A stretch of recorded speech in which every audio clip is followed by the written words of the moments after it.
Seminggu belakangan ini, angin kencang melanda hampir seluruh wilayah di Indonesia, tak terkecuali Provinsi Bali.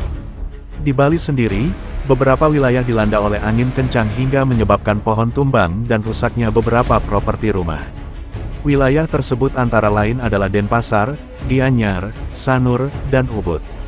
Tidak hanya itu saja, angin kencang ini juga menyebabkan turunnya stok bunga pacar air jelang Hari Raya Galungan dan Kuningan yang berada di Gianyar. Sejatinya, peringatan potensi cuaca ekstrim ini telah dikeluarkan oleh BMKG sejak tanggal 21 Desember tahun 2022 yang lalu. Menurut video live FB yang diunggah oleh reporter Tribun Bali, nampak sebuah pohon beringin tumbang hingga akarnya terangkat. Tumbangnya pohon beringin tersebut menimpa kanopi di pasar tersebut, sekaligus rombong dari salah satu pelaku usaha makanan. Tidak hanya itu saja, pohon tumbang tersebut juga menutupi akses jalan.